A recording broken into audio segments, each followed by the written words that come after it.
কক্সবাজার শহরের বাদশাঘোনা এলাকায় পাহাড় ধসে মাটি চাপায় এক দম্পতির মৃত্যু হয়েছে।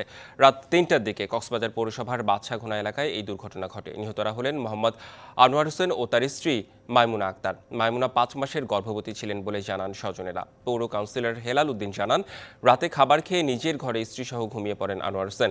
মধ্যরাত থেকে কক্সবাজার শহরে থেমে থেমে মাঝারি ও ভারী বৃষ্টি হচ্ছিল। রাত ৩টার দিকে পাহাড়ের খাদের নিচে ঘরটির ওপর মাটি ধসে পড়ে।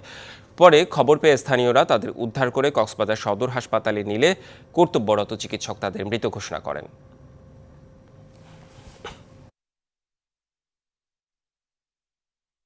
নিকট একটা আওয়াজ, তখন শাসি আছে আমাদের দরজাগুলো ধাক্কা দিয়ে ডাক দিছে। তখন আমরা দূরে গিয়ে দেখতে পাচ্ছি ওটা মাটির তলে। পাহাড় এসে ওদের ঠিক বুকের মধ্যে পাহাড় মাটি চাপা হয়ে গেছে। আমি 999 20-25 বার কল দিয়েছি, কি কলটা উঠাই নাই। আমরা সতর্ক করতেছি আমার ওয়ার্ড সহ কক্সবাজার পৌরসভায় যারা ঝুঁকিতে বসবাস করে তারা যাতে নিরাপদ স্থানে থাকে এই বাড়ি বর্ষণে বর্ষা মৌসুমে। নগদের কাছে সব গ্রাহকই প্রিয়, তাই তো সারা দেশে ক্যাশ আউট চার্জ সবচেয়ে কম।